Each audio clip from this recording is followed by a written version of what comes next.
안녕하세요.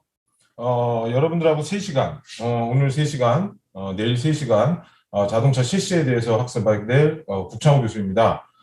기능사 및 산업기사 관련해서 시험을 볼 수 있게 수업을 할 거고요.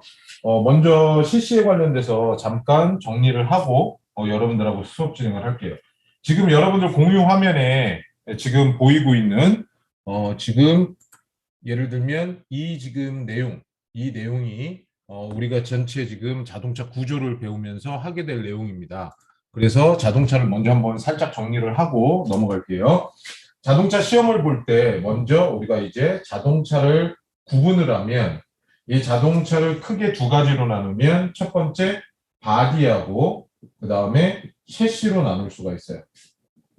바디하고 셰시로 나눌 수가 있는데 이 차체, 우리가 차체 바디에서는 모노코크 바디하고 그다음에 분리형 형식의 프레임 형식 바디가 두 가지가 존재를 하고 이 셰시의 덩어리, 즉 자동차는 육상에서 이동할 목적으로 원동기 및 전동기에 의해서 움직일 수 있는 용구나 수단인데 거기서 우리가 차체 껍데기를 우리가 골격 구조를 제외하고 나면 남은 부분을 전부 다 셰시라고 하는데 다시 자동차에서는 이 셰시를 크게 세 가지로 구분을 하죠. 첫 번째, 동력을 발생시키는 엔진.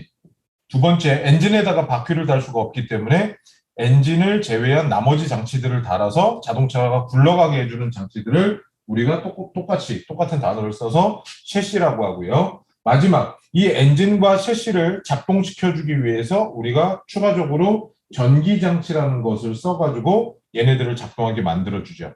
그래서 자동차를 크게 나누면 바디, 차체하고 셰시로 나눌 수가 있고 이 셰시의 덩어리가 너무 크다 보니까 다시 세 가지로 구분을 하게 되는데 우리가 동력을 발생시키는 엔진, 굴러가게 해주는 셰시, 작동시켜주는 전장 이렇게 해서 세 가지로 나누게 돼 있고 이 엔진에서는 우리가 살펴봐야 되는 것이 무엇이냐면 첫 번째로 기본 구조, 엔진의 골격 구조는 어떻게 돼 있고 헤드가 뭐고 블럭이 뭐고 크랭크 케이스가 뭐고 흡기 밸브, 인테이크 매니폴드 쪽으로 들어오는 라인 이그저스트 매니폴드, 배기 쪽으로 나가는 라인, 얘네들 안에 또 밸브라든가 이 안에서 피스톤, 밸브들이 어떻게 움직이고 4행정 사이클, 2행정 사이클이 어떻게 작동되는지 구조하고 작동 원리를 봐야 돼요. 작동 원리를 살펴보고 두 번째로 살펴봐야 되는 것이 우리가 사용하고 있는 엔진은 내연기관입니다.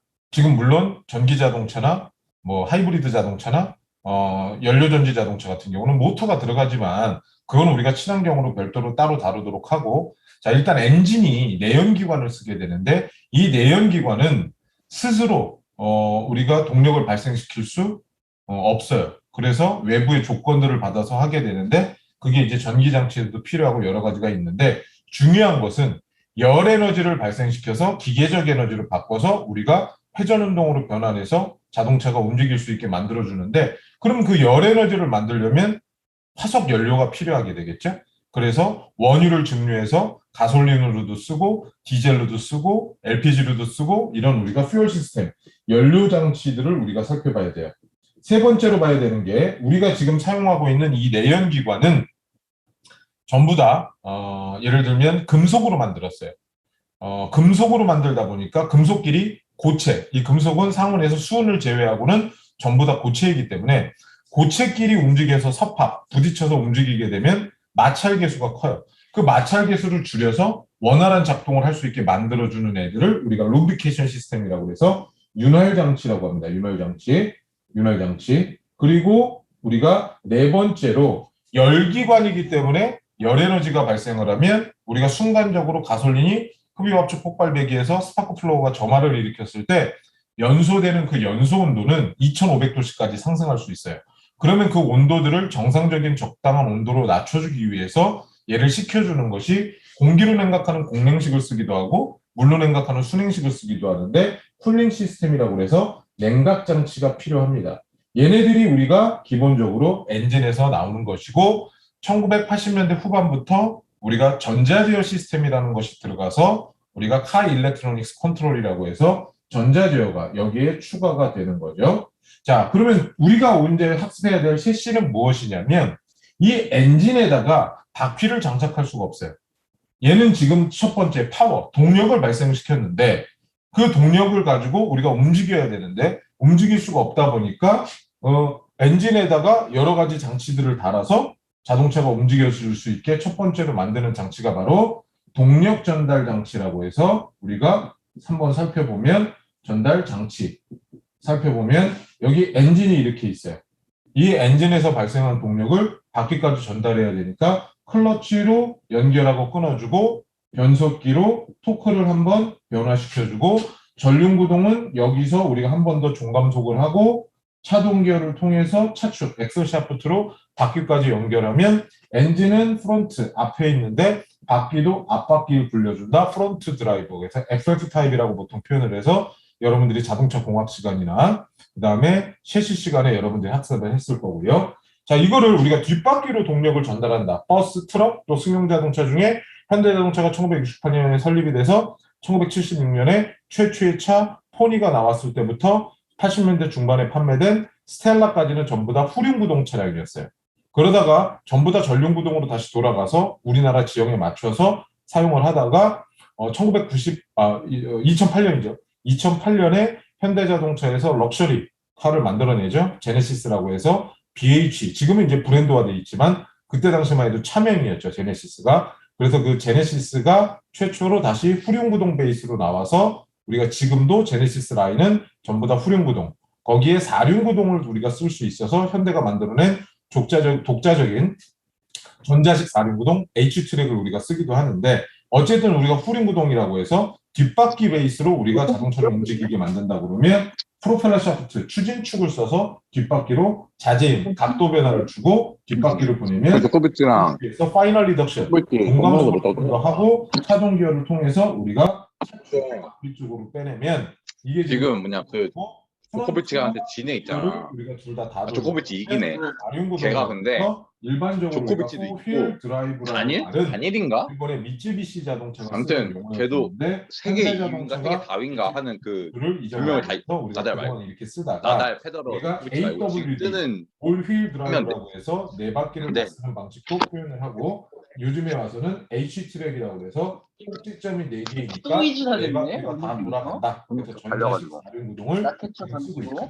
그래서 엔진을 제외한 클러치, 변속기, 추진축, 종감속 기어, 차동 기어, 근데 행사하다가 앞에서 바퀴까지를 다 묶어서 셰시의 첫 번째 동력 전달 장치라고 합니다. 이렇게 해서 자동차가 굴러갔어요.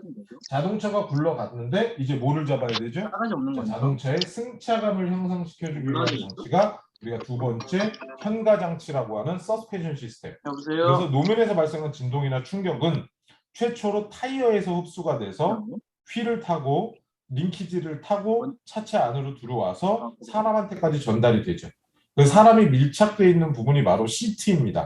그 타이어부터 시작해서 시트까지의 일련의 모든 장치가 자동차에 발생하는 충격이나 진동을 흡수해서 승차감을 향상시켜주는 장치인데 이걸 구조적으로 표현하면 자동차의 첫 번째 큰 진동은 스프링이 흡수를 합니다.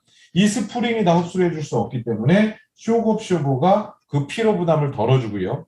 우리가 사람을 타고 만약에 회전을 하고 이렇게 되면 우리가 롤링 현상이라는 게 발생을 하는데 그걸 잡기 위해서 우리 스테빌라이저라고 하는 활대 링크, 현장에서 쓰는 용어로는 그렇게 되죠.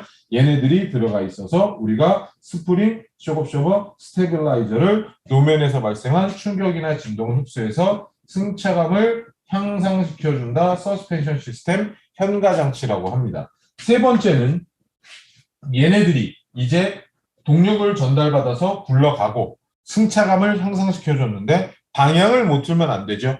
그래서 스티어링 휠, 조향 핸들을 두 바퀴까지 틀 수 있는데 그렇다고 바퀴가 두 바퀴 돌아가면 자동차가 움직일 수가 없기 때문에 중간에 기어박스라고 하는 장치를 둬서 지렛대 원리까지 이용하면서 핸들 조작력을 작게 만들어서 자동차 바퀴에 힘을 전달하는 시스템을 우리가 스티어링 시스템 조향장치라고 합니다. 이 조향장치는 현재 우리가 특수한 차량을 제외하고 또 건설기계 중에 우리가 대표적으로 지게차를 제외하고는 전부 다 프론트, 전륜 조향을 쓰고 있어요. 에커만 장토식의 원리를 따라서. 그래서 우리가 방향을 틀어주는 장치가 조향장치.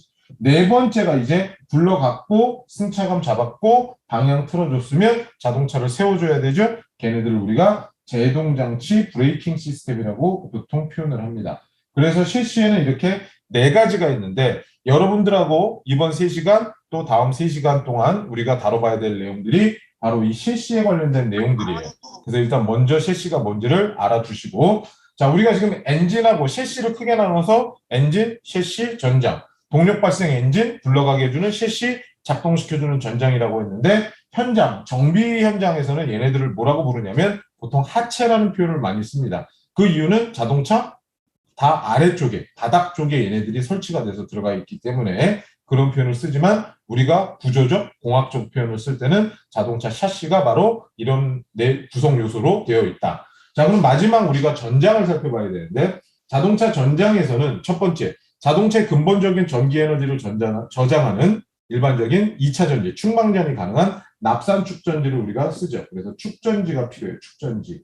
이 축전지의 전기 에너지를 끌어다가 내연기관, 이 엔진은 셀프 스타팅, 스스로 시동을 걸 수가 없어요. 누군가 보조를 해줘야 돼요. 그래서 우리 제초기라든가 양수기라든가 발전기 보면 땡겨가지고 시동 걸듯이 자동차도 내려서 계속 땡겨서 시동을 걸면 안 되니까 모터라는 것을 장착해서 우리가 쓰는데 걔네들을 스타팅 시스템, 그래서 시동 장치라는 보통 표현을 쓰는데 여러분이 학교 다닐 때 배웠던 내용들은 스타트 모터. 자, 그러면 우리가 얘네들은 플레밍의 왼손 법칙을 쓰지만 시동 걸고 나면 배터리가 방전이 되잖아요. 그럼 충전을 시켜줘야 되죠. 그래서 우리가 쓰는 것이 차징 시스템 충전 장치를 씁니다. 자동차의 일반적인 축전지 배터리는 승용 자동차의 경우 12V용을 보통 써요. 그런데 중요한 것은 우리가 스파크 플러그에서 내연기관에 불꽃을 붙여줄 때는 25,000V에서 35,000V까지 만들어줘야 됩니다. 걔네들을 쓰기 위해서 우리가 쓰는 것이 이그니션 시스템, 점화장치. 자동차에는 라이트들이 상당히 많아요. 전조등, 안개등, 방향지시등, 차폭등, 제동등, 미등, 후퇴등, 번호등, 실내등 이런 애들을 우리가 묶어서 등화장치. 그리고 내가 학교 다닐 때까지만 해도 전기장치는 이렇게 끝났지만 그 전에는 옵션이었다가 이제는 필수적으로 편의사양으로 들어간 장치가 무엇이냐면 6번째 바로 공조장치라는 겁니다. 그래서 에어컨, 여름에 에어컨디셔너 시원하게 만들어주고 겨울에 히터 따뜻하게 만들어주는. 그러면 얘네들을 우리가 자동차를 지금 한번 쪼개봤는데 자동차를 크게 나누면 바디와 셰시로 나눌 수 있고 셰시의 덩어리가 너무 커서 다시 동력 발생 엔진, 굴러가게 해주는 셰시, 작동시켜주는 전장으로 나눴었는데 엔진에 4개, 셰시에 4개, 전장이 6개 하면 총 14개. 거기에 우리가 바디를 더하면 15개. 여기 정도를 알고 가야 우리가 시험을 볼 수가 있고 여기 아까도 말했지만 이제는 이 엔진 셰시 전장에 전부 다 뭐가 발생을 한다? 카 일렉트로닉스 컨트롤이라고 하는 전자제어 시스템이 들어간다. 그래서 엔진의 전자제어 시스템, 센서, 맵 센서, 공기유량 센서, 바로메틱 프레저 센서, 뭐 산소 센서 이런 것들이 들어가고 셰시도 자동 변속기, 그 다음에 DCT 변속기, 수동 변속기로 자동 변속기처럼 쓰는 게 있죠. 자, 그 다음에 동력 전달 장치 쪽에 또 뭐가 있어요? 후륜 구동 쪽에는 리미티드 슬립 디퍼런셜이라고 하는 LSD, 앞바퀴 쪽에는 우리가 TCS, 제동장치랑 연결해서 쓰면 VDC. 얘네들이 지금 법적 의무장착으로 제동장치 ABS 같은 경우도 있죠. 조향장치 쪽에는 전자제어 파워 스티어링, MDPS, 그 다음에 MDPS랑 같이 혼용해서 썼던 유압식 전동 파워 스티어링, EHPS, 일렉트로닉 하이드롤릭 파워 스티어링이라는 게 또 있어요. 전자제어 현가장치 1991년 9월 소나타 골드부터 들어갔지만 그런 장치들이 다 요즘에 와서는 어디까지 발전이 되느냐? 안전사양과 편의사양에 의해서 우리 고속도로 갈 때 보조해주는 장치들. 그 다음에 뭐 예를 들면 레인 디파처 워닝 시스템이라고 그래서 차선 이탈 방지 시스템. 거기서 또 업그레이드돼서 이걸 핸들까지 자동으로 돌려주는 레인 키핑 어시스트 시스템이라고 하는 엘카스. 걔네들이 또 스마트 크루즈 컨트롤하고 연동이 돼서 에이다스. 이런 것들까지 우리가 요즘에 시험 문제 또 자동차의 일반적인 지식으로 알고 있어야 되고 전장 쪽에 넘어가도 1990년대 중반 오토라이트부터 시작해서 지금 우리가 어마어마하게 많이 프로토 에어컨까지 여러 가지 장치들을 이렇게 해서 쓰고 있기 때문에 여러분들하고 한번 정리를 했고요. 우리는 이제 본격적으로 우리가 수업 시간에 다뤄야 될 내용들은 첫 번째, 셰시에 관련돼서 이 네 가지의 기본 구조적인 원리, 구성 요소, 그 다음에 얘네들이 전자적 시스템에 어디까지 영향을 미치는지 이 네 가지에 대해서 살펴볼 거예요.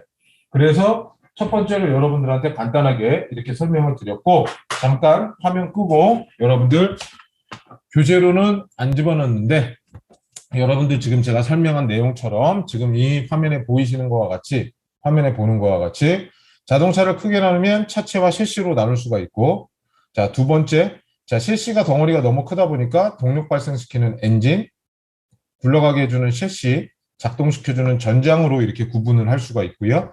여기에 따라서 이제 여러분들하고 각각의 문제를 풀면서 그 예제에 관련돼서 문제를 풀면서 필요한 내용들은 설명을 별도로 드리도록 하겠습니다. 그래서 잠깐 예를 내리면 자, 이제 여러분들한테 가 있는 이 교재가 바로 자동차 실시에 관련된 교재입니다. 그래서 문제를 풀면서 우리가 하나씩 한번 따져보면 자, 실시는 네 가지가 있다고 그랬어요. 실시는 네 가지가 있는데 첫 번째 동력 전달, 두 번째 현가, 세 번째 조향, 네 번째 제동. 그래서 동력 전달, 현가, 조향, 제동 이렇게 네 가지가 있는데 그 동력 전달 장치의 첫 번째는 자, 클러치입니다. 엔진의 동력을 전달하고 끊어주는 역할을 하게 되는 게 바로 클러치죠. 자, 그래서 잠깐만요. 자, 그래서 우리가 기본적으로 제가 여러분들한테 수업 시간에 쓰는 내용들 중에 우리가 한번 동영상을 보면서 우리가 본다라고 하면 자, 지금 전륜구동을 한번 살펴볼게요. 전륜구동을 이렇게 살펴보면 자, 전륜구동을 살펴보면 자, 지금 엔진이 이렇게 있어요.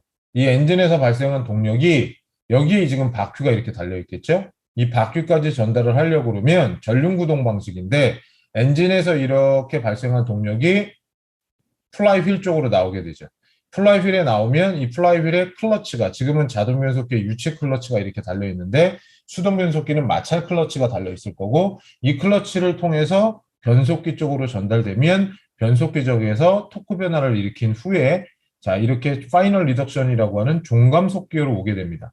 그럼 여기서 한번 감속을 해서 토크 변화를 준 다음에 안에 차동 기어에 연결되어 있는 엑셀 샤프트, 차동 사이드 기어에 이렇게 CV 조인트라고 하는 컨스탄트 벨러시티 등소 조인트가 연결돼 있어서 바퀴 쪽으로 전달하게 만들어주는 것이 전륜구동의 동력 전달 장치예요. 그 중에서 이제 이 클러치에 관련돼서 지금 이렇게 생긴 유체 클러치냐 마찰 클러치냐에 따라서 봐야 되고 후륜구동은 또 어떻게 봐야 되냐면 잠시만요. 자, 후륜구동 쪽의 내용을 살펴본다라고 하면 후륜구동도 한번 보고 가죠. 자, 여기 지금 이렇게 후륜구동 차량이 있어요.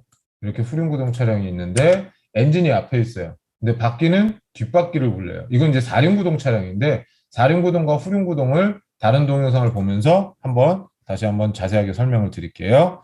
자, 먼저 아까 우리가 엔진이 앞에 있다라고 가정을 하고 지금 보면 자, 엔진이 앞에 있었어요. 자, 그래서 클러치를 통해서 변속기로 들어옵니다. 변속기를 통해서 들어오면 여기서 변속을 한번 하고 뒷바퀴 쪽으로 프로펠러 샤프트를 통해서 동력을 전달해요. 지금 여기가 자재이음, 만능이음 이런 것들이 설치가 되어 있고 그럼 뒷바퀴에 종감속 기어라고 있어요. 이 통째 케이스는 데퍼런셜 하우징 또는 종감속 기어라는 표현을 씁니다. 그래서 여기서 한 번 더 우리가 변화를 시켜서 바퀴 쪽으로 연결해서 쓰는데 다시 앞쪽으로 넘어가 보면 이 프로펠러 샤프트가 앞쪽으로도 가는 게 하나 연결되어 있어요. 요게 없으면 후륜구동이고 요게 앞뒤로 다 가게 있으면 요게 이제 사륜구동이 되는 거죠. 포휠 드라이브. 그래서 변속 레버가 두 개 있고 요즘은 전자식이라 스위치 또는 자동으로 우리가 하는 형태로 쓰고 있죠. 자, 그래서 이제 우리가 클러치가 어떤 내용인지를 한번 살펴봐야 되겠죠. 자, 그래서 클러치의 구비 조건이 아닌 것은 먼저 그러면 일반적인 마찰 클러치를 한번 살펴보면 마찰 클러치가 이렇게 생겼어요. 먼저 엔진에서 동력이 나오는 데가 어디냐면 이렇게 엔진이 있다라고 그러면 자, 이 엔진에 얘가 바로 플라이휠이에요. 이 플라이휠에 클러치 디스크가 붙어서 시동 걸면 얘가 회전을 한단 말이에요. 얘가 회전을 하면 여기에 클러치 디스크가 붙어서 우리가 여기에서 발생한 회전력을 동기화, 회전수를 맞춰서 변속기 쪽으로 전달하게 만들어주는 것인데 그럼 어떻게 생긴 애가 붙느냐? 자, 클러치 디스크는 이렇게 생겼어요. 클러치 디스크는 우리가 디스크를 생긴 모양을 한번 볼까요? 클러치 디스크는 자, 이렇게 생겼습니다. 자, 지금 우측편에 생긴 게 요게 클러치 디스크. 근데 이게 보통 디스크 산발이라고 하는 케이스가 요 안쪽으로 이렇게 쏙 들어가요. 여기 이제 피벗을 하기 위해서 스프링, 자동차 페달 밟았을 때, 클러치 페달 밟았을 때 클러치를 띄고 붙게 만드는 다이어프램 스프링이 여기 들어가 있는데 얘네들이 조립이 되면 이런 형태로 조립이 되는 겁니다. 이런 형태로 조립이 돼서 자, 여기 지금 레이저 포인트로 보이는 요 클러치 디스크의 검정색만 플라이휠, 아까 봤던 동영상의 플라이휠에 얘가 붙게 되는 거죠. 그러면 얘네들이 조립이 돼서 들어가 있는 상태에서 어떻게 얘네들이 작동을 하느냐 한번 우리가 살펴보면 자, 한번 살펴볼게요. 먼저 지금 이렇게 연결이 됩니다. 자, 지금 이렇게 엔진이 돌아가면서 플라이휠을 돌아가면 여기 클러치 디스크가 같이 연결돼서 이렇게 돌아가죠. 돌아가면 여기를 끊고 붙여야 엔진이 돌아가서 얘도 돌아가는데 그냥 연결이 돼 있다면 기어를 바꿔 낄 때마다 변속을 할 때마다 충돌이 발생하겠죠. 그걸 방지하기 위해서 우리가 얘네들을 작동하는 걸 한번 살펴보면 이렇게 된다는 거죠. 자, 제가 순서대로 보여드리면 페달을 제가 밟게 되면 누르게 되면 여기가 떨어지는 게 보여요. 자, 이런 식으로 밟으면 지금 떨어진 거예요. 떨어진 상태에서 변속을 한 후에 다시 붙이면 되는데 밟을 때는 확 밟고 놓을 때는 살살살살 놔서 얘를 붙여야 되겠죠. 그래서 실제 붙고 떨어지는 걸 한번 또 본다고 그러면 이런 형태로 되는 거죠. 자, 내가 클러치 페달을 밟으면 이 클러치 디스크가 플라이휠에서 떨어져요. 그리고 놓으면 다시 붙고 이런 형태로 그래서 그 동력을 전달하고 차단해주는 역할을 하는 게 클러치입니다. 자, 그럼 이 클러치가 첫 번째 갖춰야 될 구비 조건이 아닌 것은 자, 그러면 회전체예요. 회전체인데 회전 관성이 크면 문제가 생기죠. 회전 관성이 크면 동력 손실이 발생해요. 회전 관성은 작아야 되는 게 맞는 말이겠죠. 그래서 잘못된 설명. 클러치의 구비 조건을 잘못 설명한 게 뭐냐 지금 문제 답이 그거기 때문에 1번이 잘못됐네요. 구비 조건이 아닌 것이니까. 자, 그리고 여러분들 머릿속에 알아야 될 게 자, 자동차 시험 문제 풀 때 제일 많은 내용들이 무엇이냐면 장단 원방구입니다. 장점, 단점, 원인, 방지법, 구비 조건. 장점, 단점, 원인, 방지법, 구비 조건. 그러니까 지금 문제가 구비 조건이 아닌 걸 물어봤잖아요. 구비 조건이 아닌 걸 물어봤어요. 그러니까 구비 조건이 무엇인지 알면 아닌 문제는 쉽게 찾을 수가 있죠. 자, 그래서 첫 번째 클러치의 구비 조건이 아닌 것은 회전 관성이 작아야 되는데 회전 관성이 크다라고 나온 이게 잘못된 거고요. 회전 부분에 평형이 좋아야 돼요. 그러면 잠깐만요. 아까 우리가 봤던 동영상을 잠깐 띄워놓고 설명을 한다라고 그러면 이걸 좌측편에다가 잠깐 놔둘게요. 자, 지금 보면 얘가 회전 관성이 크면 실제 일로만 동력을 전달해야 되는데 바깥으로 다 나가버리니까 안 되는 거고 두 번째, 회전 부분의 평형이 좋지 못하면 이게 평평하지 않고 굴곡이 져 있으면 플라이휠에 잘 붙을 수 있어요? 없어요? 없겠죠. 자, 그래서 회전 부분 평형이 좋아야 되는 건 맞는 말. 자, 세 번째 구조가 간단해야 돼요. 네 번째 동력을 차단할 경우에는 신속하고 확실하게 하고 아까 그래서 동영상 보면 설명드렸던 것처럼 동력을 끊을 때는 빨리 확 끊고 동력을 전달할 때는 시동이 꺼질지 모르니까 천천히 연결해서 전달해야 되고요. 자, 두 번째도 비슷한 유사 문제가 나왔어요. 1번의 답은 1번입니다. 수동 변속기에서 클러치의 구비 조건으로 틀린 것 2015년 5회 문제였는데요. 동력을 차단할 경우에는 차단이 신속하고 확실해야 된다. 맞는 거죠. 자, 이건 틀린 문제 찾는 겁니다. 지금 1번 맞습니다. 자, 차단할 때는 확 빨리 끊고 연결할 때는 서서히 부드럽게 연결하고 두 번째, 미끄러지는 일이 없도록 동력을 확실하게 전달해야 됩니다. 얘가 만약에 플라이휠에서 미끄러지면 여러 가지 현상이 생기죠. 첫 번째, 동력 전달이 안 돼요. 엔진에서 발생한 동력이 변속기 쪽으로 갈 수가 없어요. 두 번째는 얘가 미끄러지면 엔진에선 100이란 힘을 전달했는데 변속기 쪽으로는 80이 미끄러지면 20밖에 안 가죠. 그러니까 미끄러진 일이 없고 동력 전달을 확실하게 100% 전달할 수 있게 해줘야 돼요. 그럼 2번도 맞는 말이고요. 회전 부분의 평형이 좋을 것. 아까 했던 말이랑 똑같은 거고요. 관성이 클 것. 지금 내용은 조금 바꿨는데 1번하고 2번 문제를 보면 3년 뒤에 이 문제를 냈는데 비슷하게 문제가 출제가 됐죠. 그럼 2번의 답은 몇 번일까요? 아까도 1번에서 봤던 것처럼 4번이 답이겠네요. 동일한 내용. 자, 이렇게 해서 중복되는 내용들은 좀 피하고 저희가 미리 한번 봤기 때문에 쭉쭉쭉쭉 넘어가 볼게요. 자, 수동 변속기 차량에서 클러치의 필요 조건, 구비 조건, 필요 조건 같은 말이죠. 아까도 말했지만 장점, 단점, 원인, 방지법, 구비 조건. 시험 문제 잘 나온다고 그랬어요. 회전 관성 작아야 된다고 그랬어요. 그럼 얘도 답이 몇 번? 1번이 답이네요. 지금 2012년, 14년, 15년 다 비슷한 문제가 나오고 있습니다. 자, 그 다음에 내열성이 좋아야 돼요. 왜 내열성이 좋아야 될까요? 이거 맞는 말이에요. 마찰이 일어납니다. 마찰이 있는데 마찰이 발생하면 반드시 뭐가 발생하죠? 열이 발생합니다. 그럼 열을 이겨내지 못하면 파손이 되겠죠? 그래서 열에 견디는 성질을 줘야 되고 또 열이 발생하는 걸 알았으니까 방열이 잘 돼서 과열되면 안 되고요. 평형 줘야 되는 건 맞는 말입니다. 자, 4번. 클러치의 역할을 만족시키기 위한 조건, 만족시키기 위한 조건 밑줄 구비 조건하고 똑같죠? 동력을 끊을 때 차단이 신속할 것 맞고요. 회전 부분의 평형이 좋아야 돼요. 평형을 영어로만 바꿨어요.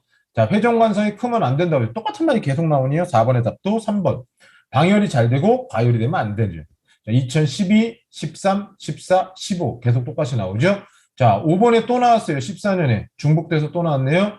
자, 동력이 구비 조건으로 또 틀린 것. 확실하고 신속을 방열 4번이 또 답이에요. 문제 똑같이 나왔고. 자, 6번. 클러치가 미끄러지는 원인 중 틀린 것은 미끄러진다. 그럼 아까 우리가 동영상 봤던 것처럼 클러치가 미끄러진다. 그러면 뭐 그냥 이유만 생각해 본다고 해도 여기 기름이 묻으면 미끄러지겠네요. 그리고 얘를 확 끊고 살살살 붙어줄 수 있는 힘이 확실하지 못하면 미끄러질 수도 있겠네요. 그래서 마찰면의 경화가 돼서 딱딱해지면 마찰 계수가 떨어져요. 그리고 오일이 부착되면 당연히 마찰 계수가 떨어지니까 미끄러지겠죠? 그러면 1번은 미끄러지는 원인이 되는 거 맞는 거죠. 자, 2번은 페달 자유간극이 과대하대요. 자, 먼저 그러면 페달 자유간극이 뭔지를 한번 살펴볼게요. 클러치 페달이 나온 게 여기 보면 자, 여기 있습니다. 자, 페달의 자유간극은 뭐냐면 여기 지금 클러치 페달이 있어요. 자, 요걸로는 잘 안 보이는데 자, 브레이크 페달 가지고 제가 한번 보여줄까요? 자, 브레이크 페달도 자유간극이 있기 때문에 머릿속에 암기하고 갈게요. 자, 지금 여기 브레이크 페달이 있어요. 근데 이게 클러치 페달이라고 가정할게요. 자, 클러치 페달을 밟아요. 밟으면 바로 동력이 뚝 떨어지면 안 돼요. 클러치 페달에 발을 올려놨다가 동력이 떨어질 수도 있잖아요.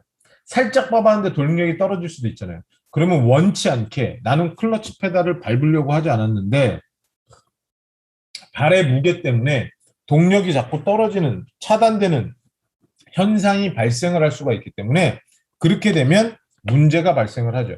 그래서 클러치 페달은 밟더라도 20에서 30mm, 다시 말하면 2cm에서 3cm 정도는 들어가도 클러치가 떨어지지 않습니다. 그래서 헛놀이 하는 구간, 다시 말하면 그냥 일반 말로 표현하면 작동 안 하고 헛방 치는 구간을 우리가 클러치의 자유간극, 프리로드라고 보통 표현합니다. 그래서 클러치 페달의 자유간극은 법적으로 정해진 건 아니지만 일반적으로 20에서 30mm 정도가 되고요.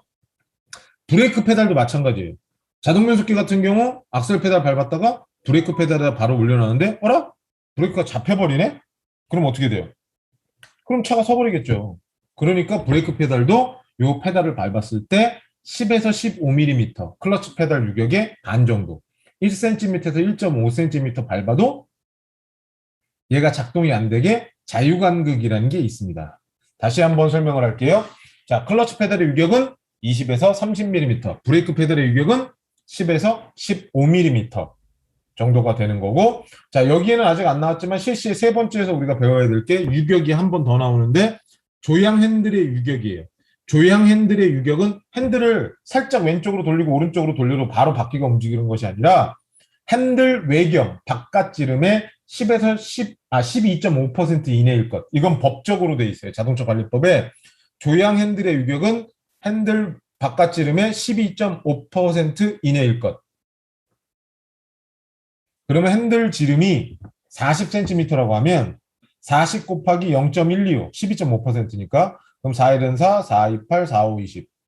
그러면 한 5cm 동안은 움직이면 안 되는 거예요. 핸들을 좌우로 틀었을 때 5cm 동안은 핸들을 틀어도 뭐가 움직이면 안 된다? 바퀴가 움직이면 안 된다. 그걸 무엇이라고 한다? 자유간극이라고 한다는 거죠. 그래서 여러분 머릿속에 아예 한꺼번에 정리하세요. 클러치 페달의 유격은 20에서 30mm, 브레이크 페달의 유격은 10에서 15mm, 자, 조향 핸들의 유격은 핸들 지름이 12.5% 이내일 것. 자, 그래서 페달 자유간극이 커요. 크면 어떻게 될까요? 페달 자유간극이 크면 페달을 밟아도 클러치가 작동을 한다, 안 한다? 안 한다. 그러면 이거는 미끄러지는 원인이 아니라 차단이 불량한 원인이 되는 거죠. 답은 2번이네요. 클러치가 미끄러지는 원인이 아닌 걸 고르라고 했는데 자유간극이 크면 페달이 잘 작동이 안 되는 거니까 클러치의 차단, 접속과 그러니까 다시 말하면 단속이죠. 단속이 불량한 거죠. 미끄러지지 않는 게 아니라 클러치 압력 스프링의 쇠약 절손. 그러면 아까 우리가 봤던 것처럼 클러치에 여기에 지금 여기서는 안 보여요. 여기서는 안 보이는데 여기서 보여줄게요. 이게 바로 클러치 다이프램 스프링인데 얘네들이 또는 아까 클러치 디스크에 있던 스프링들이 만약에 약하게 되면 잘 안 붙거나 잘 안 떨어지거나 둘 중에 하나겠죠. 그럼 미끄러질 수 있겠네요. 그럼 3번도 원인이 되고 압력판이나 플라이휠이 손상돼서 제대로 밀착, 완벽하게 평면과 평면이 밀착해서 붙어야 되는데 굴곡이 져 있거나 떠 있거나 그렇게 되면 역시 미끄러질 수도 있죠. 접속이 100% 원활하지 않으니까 6번에 미끄러지는 원인 중 틀린 것은 2번이 될 것이고 자유간극이 과대하면 어떻게 될까요? 단속이 불량해지는 거죠. 그거 한번 머릿속에 알아두시고 자 7번으로 넘어가겠습니다. 자 아까 6번에 10년에 나왔는데 12년에 또 나왔네요. 수동문수 체인 클러치가 미끄러지면 페달 이건 아니라고 해요. 원인을 물어봤어요. 스프링 장력이 약화. 일단 답은 7번에 2번이네요. 자 릴리스 베어링이 파손됐대요. 릴리스 베어링이 파손되면 이게 미끄러지는 원인이 아니라 차단이 불량한 원인이에요. 차단이 릴리스 베어링이 파손이 되면 차단 불량. 유압 라인에 공기가 혼입이 되면 베이퍼록 현상이라고 해서 브레이크에서 다시 한번 설명을 드릴게요. 7번의 답은 2번이고 6번과 비교해서 여러분들 암기해 두시고요. 또 8번에 또 나왔어요. 16년에 미끄러지는 원인은 이것도 아까 부정적 질문에서 이제 원인을 물어보는 거니까 자유간극이 과다하면 단속이 불량한 원인이 되는 것이고 두 번째 클러치 스프링의 장력이 약화하면 8번의 답은 2번이네요. 장력이 약화하면 미끄러진다고 했죠. 릴리스 베어링이 파손되면 단속이 불량한 거고 위에서 문제 거의 똑같네요. 이것도.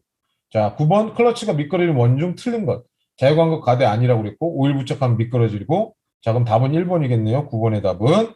자 지금 유사 문제를 풀면서 여러분들이 어떤 문제가 나와도 클러치 관련된 문제가 나오면 항상 맞출 수 있도록 정답을 바로 풀 수 있도록 여러분들이 응용을 계속 해보셔야 됩니다. 그래서 9번도 여러분들이 한번 해보시면 되고 10번도 또 동일한 문제예요. 수동변속기에서 클러치가 미끄러지는 원인으로 틀린 것. 오일 묻으면 당연히 미끄러지죠. 압력판 손상되면 면접촉이 제대로 안 되니까 미끄러지죠. 자유간극이 과다하면 차단 불량이라고 했었죠. 마멸이 심해도 역시 마찰 계수가 떨어지니까 미끄러지겠죠. 답은 10번의 답은 3번입니다. 3번은 계속 지금 똑같은 답으로 나오고 있어요. 위치만 좀 틀리지. 자, 수동변속기 차량에서 11번 마찰 클러치의 디스크가 마모되어 미끄러지는 원인으로 가장 적합한 것은? 자, 그럼 미끄러지는 원인으로 옳은 걸 찾으시오하고 똑같은 거죠? 클러치 유격이 너무 적대요. 클러치 유격이 너무 적으면 미끄러져요. 자, 아까 클러치 유격이 크면 차단이 불량하다고 그랬죠. 근데 유격이 너무 적으면 이게 확 붙고 확 떨어지고 하다 보니까 미끄러질 수 있어요. 11번의 답은 일단 1번이고 왜 2번, 3번, 4번이 틀렸는지. 마스터 실린더에서 누유가 되면 마스터 실린더는 자, 클러치 한번 볼까요? 아, 우리가 가지고 있는 클러치에 관련된 내용이 잠깐만요. 제가 가지고 있는 동영상들 중에는 대부분 지금 릴리스 실린더를 쓰는 방식이 수동 변속기 차량이라 수동 변속기 차량에 현대자동차로는 엑셀부터 오일이 들어가거든요. 그 전까지는 와이어로 했었고 일단 마스터 실린더가 바로 브레이크처럼 위에 있단 말이에요. 그럼 그거랑은 상관이 없죠. 미끄러지는 거랑. 자, 그 다음에 클러치 작동기가 유압수 때 베이퍼로 현상이 생기니까 차단이 불량한 거고 마스터 실린더 누유도 차단 불량한 거고요. 센터 베어링의 결함 이것도 상관없는 거고 1번입니다. 유격이 크면 차단 불량, 유격이 작으면 미끄러지는 원인. 이렇게 여러분들이 머릿속에 암기하시면 되고요. 자, 12번 클러치를 작동시켰을 때 동력을 완전히 전달시키지 못하고 미끄러지는 원인이 아닌 것은 그러면 미끄러지는 원인이 아닌 것을 골라라 이 얘기잖아요. 자, 그러면 미끄러지는 원인 제외하고 하나가 답인데 자, 클러치 압력판 프라일명에 기름이 묻으면 당연히 미끄러지니까 원인이 아닌 거고 원인인 거고 자, 클러치 스프링의 장력이 감소해도 원인인 거고 압력판이나 페이싱이 문제가 생겨도 원인인데 자유간극이 크면 차단 불량이라고 했으니까 문제를 살짝 바꿔냈지만 어차피 내용은 똑같은 거죠. 자, 그 다음에 이제 13번에 이제 변속기로 갑니다. 자, 12번 문제까지는 클러치 문제였었고요. 13번 문제는 이제 변속기 문제인데 수동 변속기에서 기어 변속이 힘든 경우로 틀린 것은 자, 수동 변속기에서 기어 변속이 잘 안 된대요. 그럼 기어 변속이 잘 안 되는 게 수동 변속기는 뭐가 문제일까? 자, 그럼 수동 변속기에 관련된 내용을 한번 보고 설명을 드리도록 하겠습니다.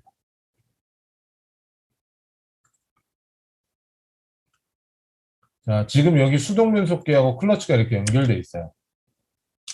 흡면수와 클러치가 연결이 되어 있는데 제가 이게 변속 레버를 움직이는 동영상을 찍었어야 되는데 그걸 못 찍었네요. 이 변속 레버가 여기 있죠. 변속 레버를 움직이게 되면 여기 위에 포크들이 움직여요. 지금 이 변속기 기어를 몇 단을 물릴 거냐 하면서 움직이는 얘네들이 움직인단 말이에요. 돌아가고 있는 기어 축 사이에 얘네들이 움직이는데 요 움직일 때 얘 회전수하고 얘 회전수를 맞춰서 중간에 이렇게 허브 도구 클러치 형태를 써서 부드럽게 물리게 만들어주는 애들을 우리가 싱크로 메시 기구라고 해요. 싱크로 메시 기구.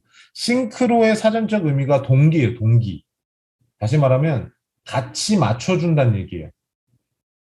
이쪽하고 서로 다른데 이거를 같게 만들어준다. 동기화시킨다. 회전수가 여기가 100이고 얘가 0이었었는데 둘 다 100으로 만든다. 이걸 동기화. 그래서 그걸 우리가 싱크로란 표현을 쓰는데 그렇게 만들어주는 기계를 변속기에서는 싱크로 메시 기구라고 하고 그 요소 중에는 싱크로나이저 링과 싱크로나이저 코온으로 구성이 되어 있어요. 그러니까 얘네들은 기어가 물릴 때 작동하는 애들이죠. 물릴 때 작동하는 애들이니까 기어 변속이 힘든 경우는 싱크로 메시 기구가 고장나면 기어 변속이 잘 안 되겠네요. 클러치 자유간극이 부족할 경우에 아까 뭐였었죠? 13번에? 이건 미끄러지는 원인이었죠. 클러치가 미끄러지는 원인. 그러니까 일단 1번이 답인 것 같고 2, 3, 4번을 한번 확인해 볼까요? 싱크로나이저 스프링이 약화된 경우 그러면 잘 안 물리겠죠.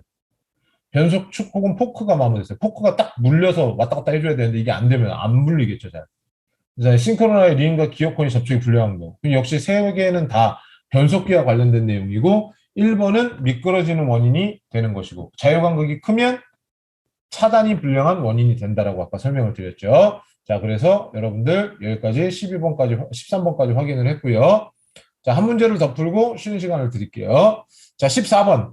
클러치 페달을 밟을 때 무겁고 자유간극이 없다면 나타나는 현상. 아까 우리 풀었던 거죠. 자유간극이 없으면 클러치가 미끄러지겠죠. 그러니까 14번을 우리가 한번 다시 생각해 보면 미끄러지는 원인이 되는 건데 거기랑 거리가 먼 것은 연료 소비량이 증대되겠죠. 당연히 증대됐죠. 효율적인 문제를 따져본다 그러면 미끄러지면 100을 전달해야 되는데 20밖에 전달, 30밖에 전달, 50밖에 전달을 못하니까 당연히 연료 소비량 늘어날 것이고 엔진이 관행이 된대요. 이건 전혀 상관이 없죠. 지금 클러치하고 엔진하고 뭔 상관이에요? 엔진이 식혀진다는 건 냉각 쪽하고 문제인데 일단 답이 이거는 문제 내용을 몰라도 풀 수 있을 것 같아요.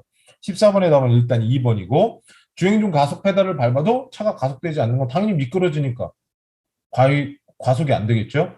등파 성능이 저하되면 역시 동력 전달이 제대로 안 되니까 역시 미끄러지니까 그러게 되겠죠.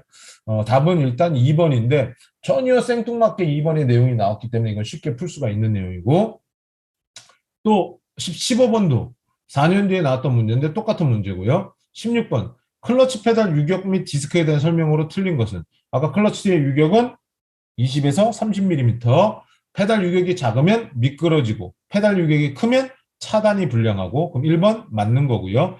페달이 리턴 스프링이 약하면 동력 차단이 불량하게 된다. 16번에 이게 답이 2번이네요. 왜요? 아까 스프링이 약해지면 미끄러지는 원인이 된다고 그랬죠?